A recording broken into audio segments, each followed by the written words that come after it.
नमस्कार बंधू भगिनींनो, रामकृष्ण पद्मे या युट्यूब चॅनलवरती आपल्या सर्वांचं मी मनपूर्वक स्वागत करतो. भारतीय तत्वज्ञान प्रणाली किंवा ज्याला आपण भारतीय दर्शन शास्त्राच्या संबंधाने आपण विचार करतो आहोत. मागील काही व्हिडिओच्या माध्यमातून प्राचीन भारतीय ज्ञान प्रणाली किंवा इंडियन नॉलेज सिस्टीम IKSच्या संबंधाने अनेक मुद्द्यांच्या वरती आपण प्रत्येक व्हिडिओतनं विचार केलेला आहे. या व्हिडिओच्या माध्यमातून आपण दर्शनशास्त्र म्हणजे काय याचा विचार जसा याच्या अगोदरच्या व्हिडिओमध्ये केला तसा या व्हिडिओमध्ये भारतीय तत्वज्ञान प्रणालीतली जी आस्तिक प्रणाली आहे, आस्तिक प्रणाली याचा अर्थ मी मागच्या व्हिडिओत आपल्याला सांगितला की ज्या प्रणालीतले लोक वेदाला प्रमाण मानून त्यानुसार विचार करतात त्याला आस्तिक म्हटलं गेलेलं आहे. आणि नास्तिक याचा अर्थ मागच्याच व्हिडिओत मी आपल्याला सांगितला की जे वेद मान्य करत नाहीयेत ते नास्तिक मानले गेलेले आहेत. आणि वेदाला न मानणारे नास्तिक कोण आहेत याबद्दलचे आपण स्पेशल 3 व्हिडिओ बघितले, ज्यामध्ये जैन धर्म आहे, बौद्ध धर्माबद्दल बघितलं आणि चार्वाक विचाराच्या बद्दलचा विचार आपण नास्तिक प्रणालीमध्ये बघितलेला होता. आता आस्तिक प्रणालीमध्ये याच्या पूर्वीच्या एका व्हिडिओमध्ये दर्शनशास्त्र म्हणजे काय याबद्दलचा विचार आपण यापूर्वीच्या एका व्हिडिओत पाहिला. आता या व्हिडिओमध्ये आपल्याला दर्शनशास्त्रामध्ये जे काही षडदर्शन आलेले आहेत, 6 दर्शन आलेले आहेत, त्यापैकी एका दर्शनाचा विचार आपल्याला या ठिकाणी एका व्हिडिओच्या माध्यमातून करायचा आहे. आता आपल्याला या व्हिडिओमधनं सांख्य दर्शन याबद्दलचा विचार आपण इथे करतो आहोत. भारतीय आस्तिक दर्शनाचे जे 6 भाग आहेत त्याला आपण षडदर्शन असं म्हणतो. यात वेदांना प्रमाण मानलं गेलेलं आहे. त्याच्यापैकीतलं आपल्याला पहिलं सांख्य दर्शन इथं पाहायचं आहे. या दर्शनाचे संस्थापक कोण होते पहिल्या व्हिडिओत मी सांगितलं, तरीही आता या व्हिडिओमध्ये देखील आपण त्याचा उल्लेख करूयात की सांख्य दर्शनाचे जे दर्शन करते त्याचं नाव आहे कपिल मुनी. कोण आहेत? कपिल मुनी आहेत, ज्यांनी हे सांख्य दर्शन निर्माण केलेलं आहे. हे भारतीय तत्वज्ञानाचं प्राचीन आणि अत्यंत महत्वपूर्ण अंग राहिलेलं आहे. काय? सांख्य दर्शन. भारतीय तत्वज्ञान जे काही अत्यंत प्राचीन राहिलेलं आहे आणि महत्वपूर्ण जर अंग या भारतीय तत्वज्ञानाचं कोणतं राहिलं असेल तर ते सांख्य दर्शन आहे. या दर्शनामध्ये काय आलेलं आहे तर हे दर्शन विश्वाच्या निर्मितीचं स्पष्टीकरण देतं की बाबा ही विश्वाची निर्मिती कशी झाली, या विश्वाच्या निर्मितीचं स्पष्टीकरण देऊन प्रकृती आणि पुरुष यांचं वेगळं स्पष्टीकरण, प्रकृती आणि पुरुष यांचं वेगळं स्पष्टीकरण या ठिकाणी देण्याचं काम सांख्य दर्शनात आलेलं आहे. प्रकृती म्हणजे भौतिक आणि मानसिक घटकांचं एकत्रित स्वरूप. लक्षात घ्या, प्रकृती कशाला म्हटलंय ते. हिंदीमध्ये प्रकृती म्हणजे निसर्ग, परंतु इथं जो प्रकृती शब्द आलेला आहे त्याचा अर्थ आपण नीट समजून घेतला पाहिजे. प्रकृती याचा अर्थ भौतिक आणि मानसिक घटकांचं एकत्रित स्वरूप, ज्यामध्ये त्रिगुण येतात, 3 गुण येतात. कोणते? सत्वगुण, रजगुण आणि तमोगुण. हे प्रकृतीमध्ये याचा उल्लेख केला गेलेला आहे. भौतिक आणि मानसिक घटकांचं एकत्रित स्वरूप, ज्यामध्ये सत्व, रज, तम हे 3 गुण येतात. सत्वगुण हे शांतीचं आणि प्रकाशाचं प्रतीक आहे. सत्वगुण कशाचं प्रतीक आहे तर सत्वगुण हे शांतीचं आणि प्रकाशाचं प्रतीक आहे. हे व्यक्तीला अंतर्ज्ञान आणि आत्मज्ञान प्राप्त करून देण्यास मदत करतं. कोण? सत्वगुण. सत्वगुण काय करतो तर सत्वगुण आपल्याला अंतर्ज्ञान करून देण्याचं काम करतो आणि ज्ञान प्राप्त करून देण्याचं काम देखील सत्वगुणाच्या द्वारे व्यक्तीच्या जीवनात घडतं.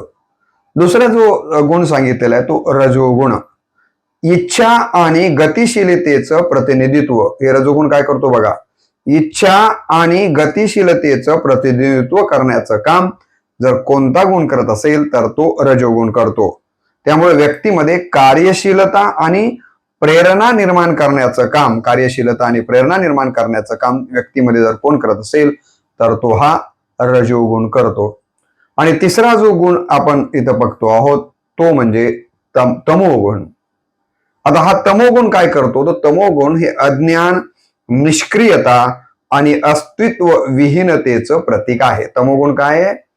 तमोगुण हे अज्ञानाचं, निष्क्रियतेचं आणि अस्तित्व विहीनतेचं प्रतीक आहे. कोण? हे तमोगुण. तर अशा पद्धतीनं सत्व, रज, तम हे 3 गुण या ठिकाणी आणि त्याचे काय परिणाम, त्याचे कार्य इथं आपण पाहिलेलं आहे.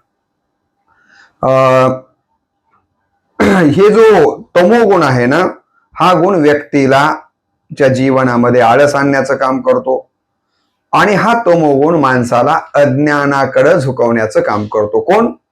तमोगुण. आळस माणसाच्या जीवनामध्ये आणणं, अज्ञानाकडे झुकवण्याचं काम जर कोणता गुण करत असेल तर तो तमोगुण करतो. असे हे 3 गुण आहेत. आता दुसरं जे आहे ते पुरुष. पुरुष म्हणजे काय? तर पुरुष याचा अर्थ त्यांनी सांगितला शुद्ध चेतना किंवा आत्मा आहे. पुरुष म्हणजे शुद्ध चेतना किंवा ज्याला आपण आत्मा म्हणतो.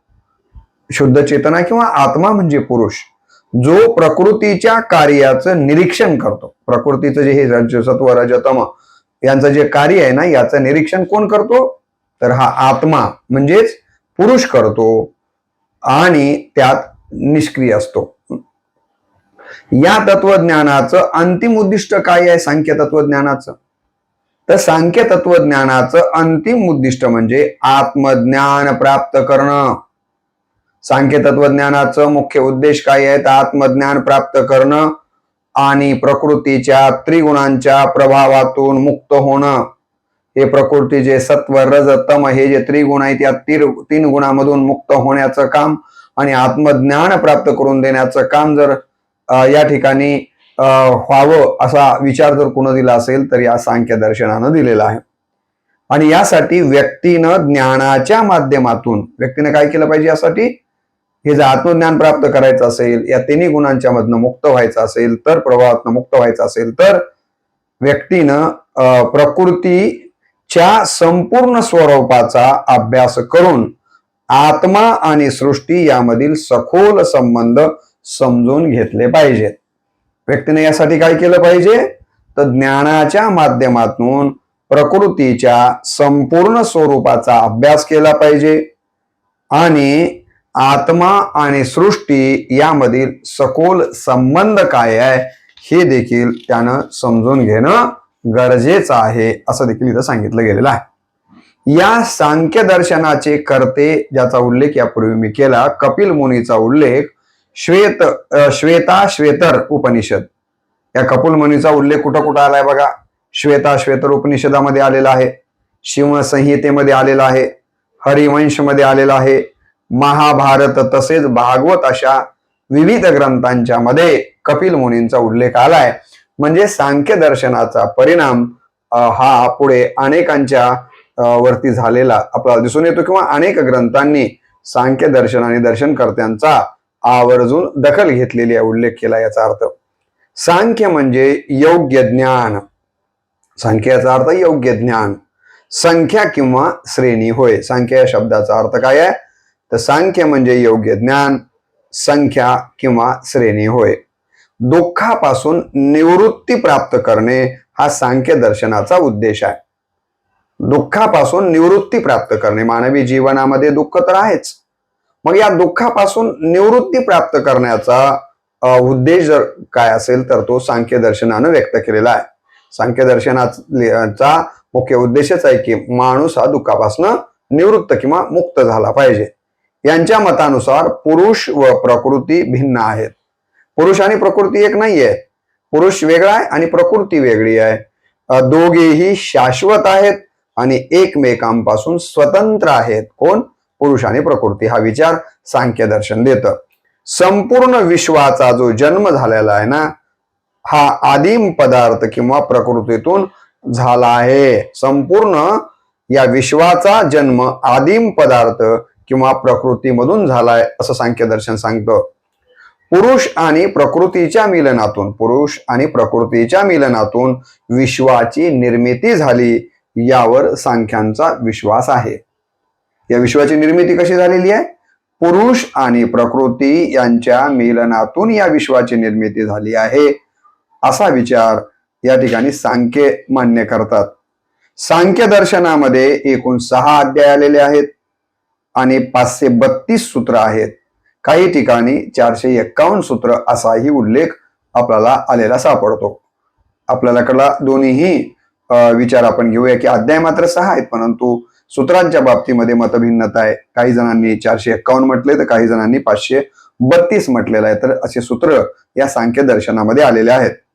आणि याच्या प्रभावामुळे मी यापूर्वी सांगितलं, महाभारत आहे, भगवद्गीता आहे, विविध पुराण आहेत, उपनिषद आहेत, चरक संहिता यांनी सांख्य दर्शनाचा उल्लेख केलेला आहे. संख्या म्हणजेच गणना. संख्या म्हणजे आपण म्हणतो ना संख्या किती आहे, संख्या म्हणजे गणना. यावरूनच सांख्य शब्द बनला आहे, हेही लक्षात घेणं गरजेचं आहे. यांच्या मते, कोणाच्या, सांख्यांच्या मध्ये पुरुषामध्ये आत्म्याचा भाव आहे.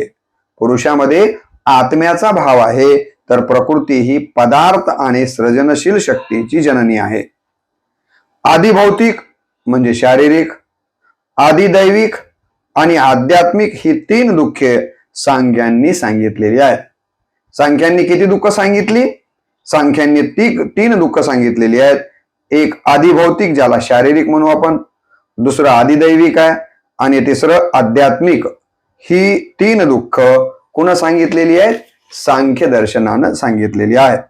आणि या तिन्ही प्रकारच्या दुःखातून मुक्ती मिळवणं हाच सांख्यांचा उद्देश आहे. या 3 प्रकारची जे दुःख मानवी जीवनामध्ये आहेत त्या दुःखांतनं मुक्ती मिळवणे हाच सांख्य दर्शनाचा मुख्य उद्देश आहे. आता यामध्ये आदिभौतिक दुःख म्हणजे शारीरिक दुःख, ज्यामध्ये माणसाला होणारे शारीरिक दुःख असेल, उदाहरणार्थ आजार आहे, अपंगत्व आहे, इत्यादी गोष्टी ह्या आदिभौतिक मध्ये येतात. दुसरं जे आहे ते आदिदैविक. आदिदैविक म्हणजे पूर येणं, वादळ सुटणं, भूकंप, निसर्गाच्या कोपामुळं होणारं दुःख, त्याला आदिदैविक म्हटलं जातं. आदिभौतिक लक्षात आलं. शारीरिक जे काही आपल्याला कष्ट, आजार होतात त्याला आदिभौतिक म्हटलं जातं. निसर्ग जेव्हा कोपतो त्यामुळे जे मानवी जीवनामध्ये दुःख येतं त्याला आदिदैविक म्हटलं जातं. आणि आध्यात्मिक म्हणजे हे दुःख थेट माणसाच्या आत्म्याला होतं, त्याला आदिदैविक दुःख असं म्हटलं जातं, किंवा आध्यात्मिक दुःख म्हटलं जातं. आध्यात्मिक दुःख कसं आहे, तर ते माणसाच्या थेट आत्म्यालाच जाऊन इजा करतं, त्याला आध्यात्मिक या ठिकाणी दुःख म्हटलं जातं. यांच्या मते सत्व, रज, तम यांच्या समतोलाला प्रकृती म्हणतात. सत्व, रज, तम या तिघांचा जो समतोल आहे त्यालाच प्रकृती म्हटलं जातं. आणि हा जेव्हा समतोल बिघडतो, कोणता, सत्व, रज, तम यांच्यातला समतोल जेव्हा बिघडतो, तेव्हा 3 अहंकार, 5 तन्मात्रा, 10 इंद्रिये आणि 5 महाभूते तयार होतात. आणि 25वा गण पुरुष सांगितलाय. इथे 25वा गण कोण सांगितला गेलेला आहे, तर 25वा गण पुरुष सांगितला गेलेला आहे. तर अशा पद्धतीनं हिंदू धर्मामध्ये जे आस्तिक तत्वज्ञान, आस्तिक दर्शन मानलं गेलेलं आहे, त्या आस्तिक दर्शनामध्ये पहिलाच विचार आपण सांख्य दर्शनाचा करतो आहोत, ज्यांनी प्रकृती आणि पुरुष, सत्व, रज, तम 3 दुःख, त्या दुःखातनं मुक्ती प्राप्त करणं, या 3 गुणांच्या पलीकडे जाऊन आत्मज्ञान प्राप्त करणं, अशा प्रकारचे विचार या सांख्य दर्शनाच्या माध्यमातून कपिल मुनींनी देण्याचा प्रयत्न केलेला आहे. आणि हे फार प्राचीन अशा प्रकारचं आणि अत्यंत महत्वपूर्ण अशा प्रकारचं या दर्शनशास्त्रातलं एक महत्वाचं सांख्य हे अंग आहे. त्या अंगाचा आपण या ठिकाणी या व्हिडिओच्या माध्यमातून विचार केलेला आहे. पुढच्या व्हिडिओमध्ये आपण योग दर्शन, जे या आस्तिक प्रणालीतलं दुसरं दर्शन म्हणून एक वेगळ्या व्हिडिओच्या माध्यमातून आपण पाहणार आहोत. तोपर्यंत मला असं वाटतं की अशाच प्रकारचे आपण वेगवेगळे व्हिडिओ पाहतो आहोत, तेव्हा ही प्राचीन ज्ञान परंपरा अनेक विद्यार्थ्यांना अभ्यासक्रमासाठी, पदवीच्या प्रथम वर्षासाठी ठेवलेली आहे. तेव्हा जास्तीत जास्त हे व्हिडिओ विद्यार्थ्यांपर्यंत आणि ज्या लोकांना प्राचीन ज्ञान परंपरा जाणून घ्यायचे आहेत तिथपर्यंत पाठवण्याचं महत् कार्य आपल्या सगळ्यांकडनं घडावं अशा प्रकारची मनपूर्वक अपेक्षा व्यक्त करून या व्हिडिओला याच ठिकाणी पूर्णविराम देतो. नमस्कार.